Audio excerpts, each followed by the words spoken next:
Of aid to KwaZulu-Natal as the province faces shortages of food, medicine and other essentials. SABC News senior reporter Chriselda is accompanying international aid organisation Ashraful Aid on a flight to KwaZulu-Natal. We cross to her for more. Very good afternoon, Chriselda. Where are you? Tell us more. Well, Zinga, very good afternoon to you. We've just landed at King Shaka International Airport here in Durban.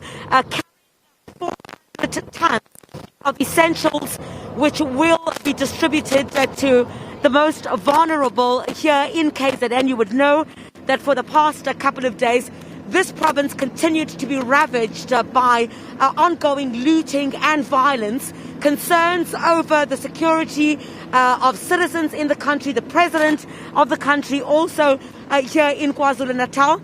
Just getting off the flight now, and majority of that aid which has been brought here is now just being taken off the aircraft at the moment. I think we'll just take you a little bit closer to it and we'll ask Famida Kasim, who is with the Ashraful Aid. You'll see here, this is part of that consignment that has been brought here to KwaZulu-Natal.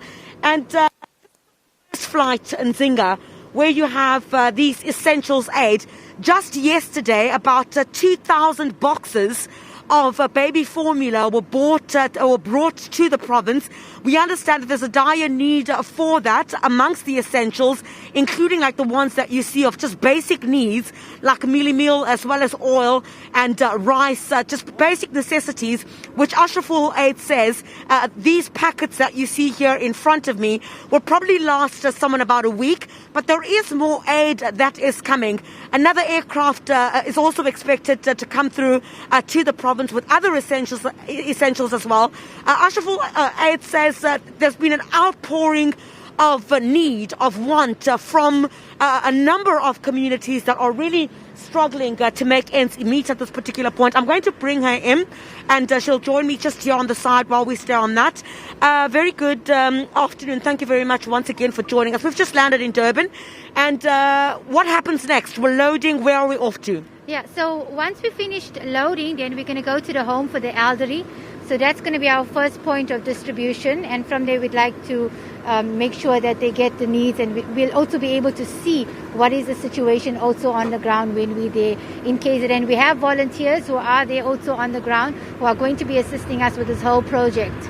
So we can get all these items out during this day today, and there's another 2 more flights that's going to be coming through to KZN today with Fly Same Air, where we're going to bring more items, as they've thankfully assisted us in ensuring that each time they fly, they're going to try and assist us to bring more items to KZN wherever they have space. So this is very, very much needed items that are going to go out today to a home for the elderly that we've identified. So those items will first go, and then we'll have more points of distribution will be mentioned on our social media platforms. We have, if people want to contribute, they can go and contribute also to our spots identified in Marlborough, in Lenasia. There's different points that have been identified, but we are also posting all of that information on our social media platforms so that it's easily available for anyone who wants to go and contribute towards the aid that is much, much needed here in KZN. So we hope by today we'll be able to help feed the hungry people out there who don't have these items. And I'm getting calls phenomenally. As soon as I landed and I put my phone down, there was another call that came from a lady from Phoenix. So these people that's calling constantly, messaging that they don't have food, they don't have baby formula, they don't have napkins, basic essentials, they don't have water. So we're trying to get as much of these items out to them. So hopefully we can get support out there to get these items out there. So as you can see, maize meal, essentials that can maybe last for the next 3 days for a family of 4 in each or one of those hampers out there. So Chriselda, I hope you can see with us what we are trying to do and how we are trying to benefit the people of KZN that have been affected. The little that we are doing, we hope can go a long way. Do you have any idea of the extent on the ground of, people are hungry? they are not able to access some of the basic needs. I see my colleagues who've been stationed here in Durban have been showing us how long those queues are just to get basic needs, because obviously the devastation from the burning of shopping malls has been quite extensive. What have you managed to pick up on the ground from what you are hearing, and the number of food aid in terms of capacity that you've been able to bring here? So far we've brought about 4 tons, and maybe there was quite a few that went out yesterday, so maybe we're looking at 8 tons that have already come into KZN. Last night there was 2,000 boxes of baby formula that we had sent through with the help of the supporters, donors, the AMS also with a small cargo light aircraft. They were able to fly the items to KZN. So those are being distributed. They have been, I think they were this morning actually taken off. So they're still busy with the coordination. There's a lot of logistics that needs to go into doing such a project of this high capacity. And yes, the amount of people that are suffering at the moment is phenomenal. You can have lots of money, but where do you go to buy these items if the shops near your home have been looted? Yeah. So it's difficult. So this is going to help everyone, the poor, the elderly. We're trying to help as many people as possible. It has no monetary value right now. It's just humanitarian aid that is desperately needed here in KZN and other affected areas in South Africa. So we have also other areas in Johannesburg that we're looking at. We're busy with a business recovery support for Alexandra at the moment. So we're going to be doing an assessment of businesses that were affected in Alexandra by the looting. And from there, we'll assess the businesses, and we're going to try our best to make sure that we can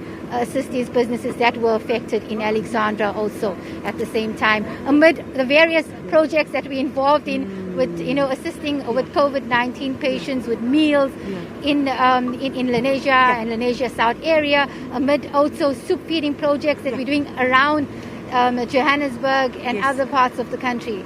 Famida Kasim, thank you very much indeed for your time. Famida Kasim, who's with Ashraful, the aid organization, international aid organization, that has brought this food aid here.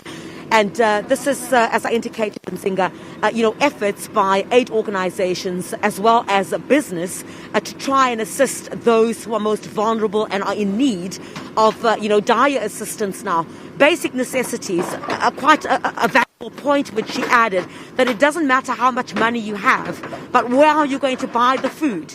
So anyone basically who doesn't have access, on our way just in flight here, I've seen a number of SMSs from individuals sending and asking for help, from organizations such as these. And, while no one knows at this particular stage how long the violence and the looting is going to continue in places like here in KwaZulu-Natal, where we've just landed, this will certainly go a long way to try and assist those basic needs, of your flour, your maize meal, as well as, some noodles.